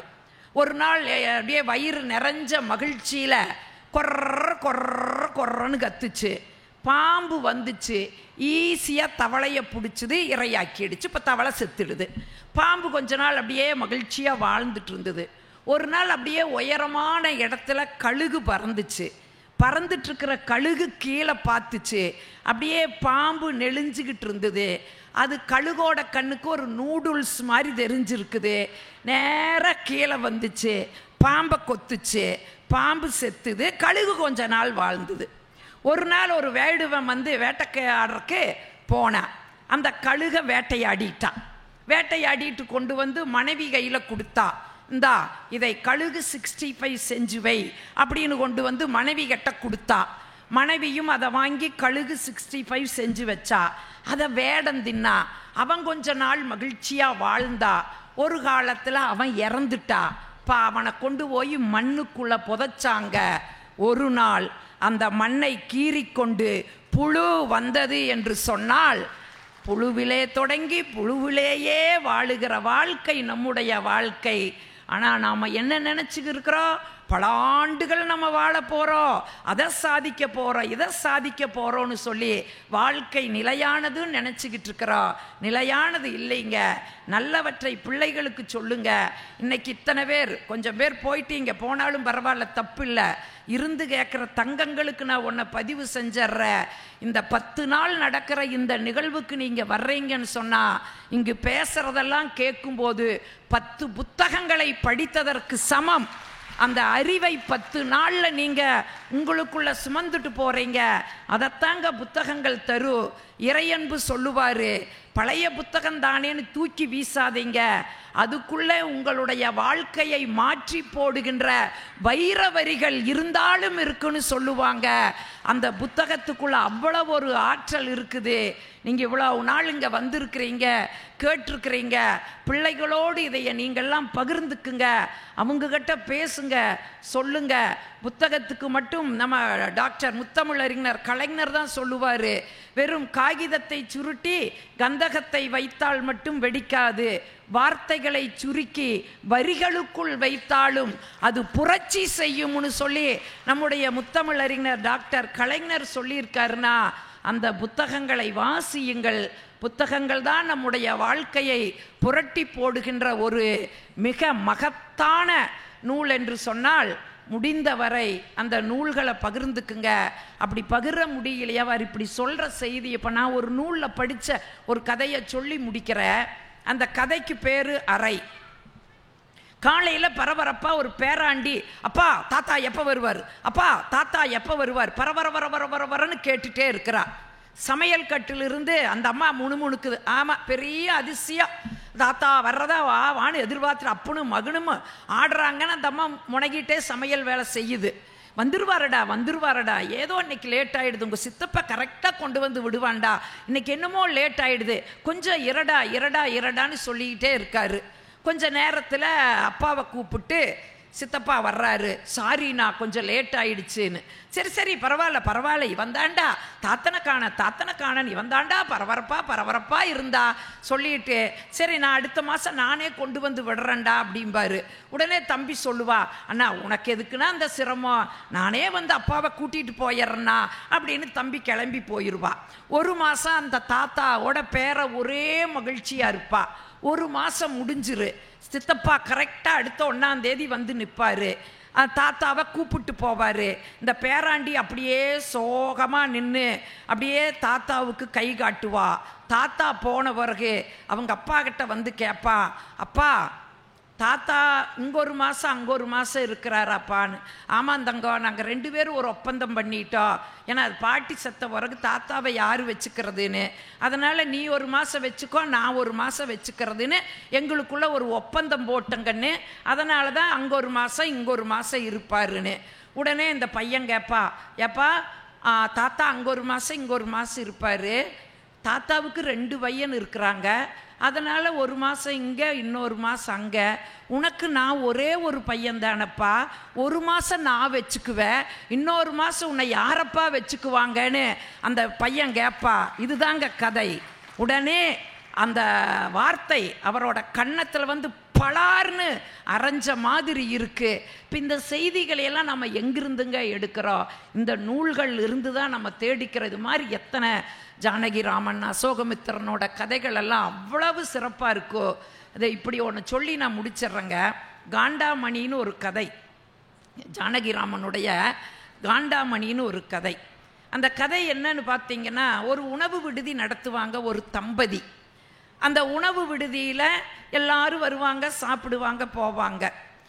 பஞ்சவர்ணம்னு ஒரு கவர்மெண்ட் ஸ்கூலில் கிளர்க்காக இருக்கிற வயதானவர், அவர் அப்பப்போ வந்து சாப்பிடுவார். அன்னைக்கு அப்படி தான் சமையல் வேலையெல்லாம் முடிஞ்ச பிறகு பஞ்சவர்ணம் தான் முதலாளாக வர்றாரு, வந்து சாப்பிட்றாரு. அவருக்கு சாப்பாடு போட்டுட்டு குழம்பெல்லாம் ஊற்றிட்டு அவர் சாப்பிட்ருக்கும்போது அவர் உள்ளே போய் அந்த குழம்பு அப்படின்னு இது பார்க்கும்போது ஒரு விஷப்பாம்பு அந்த குழம்புக்குள்ளே விழுந்துருக்கு. அந்த கடை உணவு விடுதி நடத்தவர் பதறி போய், ஐயோ இந்த குழம்பு அவருக்கு ஊற்றிட்டோமே, அவர் சாப்பிட்ருப்பாரு, தடுக்கலாம் அப்படின்னு வர்றதுக்குள்ளே என்ன ஆகு, சாப்பிட்டு முடிச்சிருவார். அவர் இலைய மூடி எடுத்து போட்டுட்டு அதுக்கான காசை கொடுத்துட்டு போயிடுவார். உடனே தப்பு செஞ்சிட்டோன்னு மனசு கடந்து அவருக்கு அப்படியே பதறு. என்ன செய்யறதுன்னு தெரியல. சரி, எதுக்கும் காலையில் வரைக்கும் பார்க்கலாம், அவர் உயிரோடு இருக்கிறாரா இல்லையான்னு காலையில் வரைக்கும் பார்க்கலான்னு பார்ப்பாரு. காலையில் அவர் இறந்துருவார். ஊரே கூடி அவரை அடக்கம் பண்ணிட்டு என்ன சொல்லுவாங்க, வயசானவர் அதனால் இறந்துட்டாருன்னு ஊர் சொல்லிடு. ஆனாலும் இவருக்கு அந்த மனசாட்சி என்ன பண்ணும் தெரியுமா, உறுத்திட்டே இருக்கும். ஐயோ யாராச்சுக்கு தெரிஞ்சா என்னை ஜெயிலில் கொண்டு போய் வச்சு என் கடையெல்லாம் க்ளோஸ் பண்ணி நான் வாழ்ந்த வாழ்க்கைக்கே அர்த்தம் இருக்காதே அப்படின்னு பார்த்தா அந்த ஊரில் ஒரு சிவன் கோயில் கோபுரம் பெருசாக சிவசிவான்னு எழுதியிருக்கு. அந்த சிவன் கோயிலை பார்த்துட்டு, சிவனே இந்த பிரச்சனையிலிருந்து என்னை காப்பாற்றி கொடுறா, எந்த நாளும் இந்த விஷயம் யாருக்கும் தெரியக்கூடாது, உனக்கு ஒரு பெரிய காண்டாமணி வாங்கி நான் கட்டுறேன். காண்டாமணினா தெரியும், பெரிய மணி, அதை வாங்கி கட்டுறேன்டா அப்படின்னு சொல்லி கும்பிடுவார். அப்புறம் யாருமே அதை பிரேத பரிசோதனை எதுவுமே பண்ணல. அந்த பஞ்சவர்ணத்தை கொண்டு போய் புதைச்சிட்டாங்க. அந்த பிரச்சனை முடிஞ்சிடுது. ஆனாலும் இவருக்கு என்ன ஆகும், மனசு உறுத்து. சரி, கடவுளுக்கு வேண்டி அந்த நேர்த்தி கடனை நிவர்த்தி பண்ணலான்னு ஒரு காண்டாமணியை வாங்கிட்டு போய் கோயிலில் கட்டிட்டு வந்துடுவா. கட்டுனதோட சிக்கல் தீராது. அது 3 வேளையும் ஆழகால பூஜை நடத்துவாங்க. அப்படி நடத்தும்போது அந்த காண்டாமணி டன்னு அடிக்கும்போது இந்த உணவு விடுதி நடத்தவருக்கு பஞ்சவர்ணம், விஷப்பாம்பு, அந்த குழம்பு நினைவில் வரும். அதிலிருந்து மீண்டு வர்றதுக்குள்ள மத்தியான பூஜை டன்னு அடிக்கு. திரும்ப அதே பாம்பு, பஞ்சவர்ணம், அதே குழம்பு நினைவில் வந்து போகும். கதையை ஜானகிராமன் இப்படி முடிப்பார். குற்றத்திலிருந்து அவர் தப்பித்து விட்டார், ஆனால் குற்ற உணர்ச்சியிலிருந்து ஒரு பொழுதும் அவரால் தப்பிக்க முடியாதுன்னு சொல்லி அந்த கதையை நிறைவு செய்கிறார்னா, இது மாதிரி ஏராளமான பொக்கிஷங்களை நமக்கு தருவது தாங்க புத்தகம். வர்றீங்க, 10 நாள் நல்ல செய்தியை கேட்குறீங்க, 10 நாளில் பையனா ஏதோ ஒரு புக்கை வாங்கிட்டு போங்க, 1 வருஷம் கூடி படியுங்க, அதை குடும்பத்தோடு பரிமாறிக்குங்க, அடுத்த ஆண்டு ஒரு புத்தகத்தை வாங்குங்க. நம்முடைய வீட்டில் புத்தகங்களும் நூலகங்களாகும். நம்ம குடும்பத்தில் இருக்கவங்களோடு நாம் உட்கார்ந்து வெட்டிக்கதை பேசுகிறப்போ, செல்ஃபோனை பார்த்துக்கிட்டு இருக்கிறப்போ, இந்த ஒரு கருத்தை பரிமாறும்போது நம்ம குடும்பத்தில் இருக்கிறவங்களுக்கு அது போய் சேரு. அவங்க இன்னொருத்தர்கிட்ட போய் சொல்லும்போது, எங்கிருந்து உனக்கு இந்த செய்தி கிடைச்சது அப்படியே பல காதுக்கு போகும்போது நாமும் ஒரு படைப்பாளியாக மாறுகிறோம் என்று சொன்னால், புத்தகத்தை வாங்குங்கள், படியுங்கள். வாழ்க்கையைத்தான் படைப்பாளிகள் படைப்பாக தந்திருக்கிறார்கள். படைப்பாளிகளினுடைய படைப்புகள் தான் நம்முடைய வாழ்க்கை என்று சொன்னால் வியந்து கேட்ட உங்கள் அத்துணை பேரையும் வணங்கி விடைபெறுகிறேன். நன்றி, வணக்கம். இந்த தகவல் உங்களுக்கு பிடிச்சிருந்தா லைக் பண்ணுங்க, உங்க ஃப்ரெண்ட்ஸுக்கு ஷேர் பண்ணுங்க, மறக்காம எங்க சேனலுக்கு சப்ஸ்கிரைப் பண்ணுங்க.